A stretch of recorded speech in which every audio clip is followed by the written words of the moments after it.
সরকার জনগণের মুক্ত ও নির্ভীক মত প্রকাশের নির্বাচন চায়, যেখানে ভয় বা বাধা থাকবে না বলে জানিয়েছেন প্রধান উপদেষ্টা ডক্টর মোহাম্মদ ইউনূস।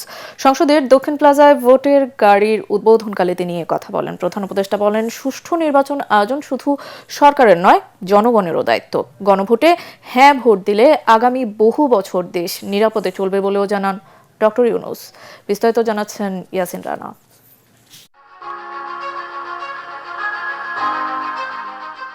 দেশের চাবি আপনার হাতে স্লোগানে ত্রয়োদশ জাতীয় সংসদ নির্বাচন ও গণভোটের প্রচারণায় ভোটের গাড়ি উদ্বোধন করেন প্রধান উপদেষ্টা ডক্টর মোহাম্মদ ইউনূস। 10টি গাড়ি সারা দেশে ঘুরে ঘুরে ভোটের প্রচারণা চালাবে। বললাম বুকের ভেতর অনেক ঝড়, বুক পেতেছি গুলি করে। আসেন, সামনে নির্বাচন, ভোট দিয়ে আমাদের ক্ষমতা বুঝে নেন। এই নির্বাচনে কে জিতবে? আমাদের বাংলাদেশ জিতবে। উদ্বোধনকালে ভিডিও বার্তায় প্রধান উপদেষ্টা বলেন, ভোটাধিকার কারো দয়া নয়, অধিকার। জনগণ ঠিক করবে দেশের ভবিষ্যৎ কোন পথে চলবে।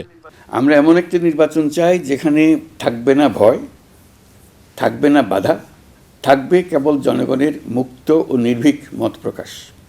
সরকার সেই পরিবেশ নিশ্চিত করতে বদ্ধপরিকর। আপনি দেশের মালিক। এদেশ আগামী 5 বছর আপনার পক্ষে কে চালাবে সেটা আপনিই ঠিক করবেন।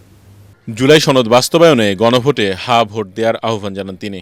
এবারের নির্বাচনে আপনি আরও একটা ভোট দেবেন, জুলাই সনদের ভোট। আপনি যদি এই সনদ সমর্থন করেন তবে গণভোটে অবশ্যই হ্যাঁ ভোট দেন। চলুন আমরা সবাই মিলে এই গণতান্ত্রিক যাত্রাকে সফল করি। এই সনদ দেশের মানুষ পছন্দ করলে দেশ আগামী বহু বছরের জন্য নিরাপদে চলবে বলে আমার দৃঢ় বিশ্বাস। অনুষ্ঠান শেষে সাংবাদিকদের প্রশ্নের জবাবে উপদেষ্টা সৈয়দা রেজওয়ানা হাসান বলেন, সুষ্ঠু নির্বাচনের জন্য সকল প্রস্তুতি রয়েছে সরকারের। নির্বাচনের জন্য সাধারণত যে ধরনের চ্যালেঞ্জগুলো থাকে সেই ধরনের চ্যালেঞ্জগুলো মোকাবেলায় সরকার পূর্ণ প্রস্তুতি নিয়েছে। এখন দেখা যাচ্ছে যে কিছু বাড়তি চ্যালেঞ্জ আমাদের সামনে চলে আসছে। সেইগুলো মোকাবেলা করার জন্য আমাদেরকে আসলে আরও বেশি প্রস্তুতি নিতে হবে। এ নির্বাচনে দেশের মালিকানা জনগণ বুঝে নেবে বলে জানান সংস্কৃতি উপদেষ্টা মোস্তফা সরোয়ার ফারুকী। হাদিকে গুলি করা হয়েছিল বাংলাদেশকে ভয় দেখানোর জন্য। বাংলাদেশ তার জবাব কিভাবে দিয়েছে সেটা হাদির জানাজায় দেখেছেন। সো আই থিঙ্ক এখানে উত্তরটা আছে, কোনো কিছু দিয়ে ভয় দেখানো যাবে না। ডেমোক্রেটিক ট্রানজিশন এবং ইলেকশন হবে।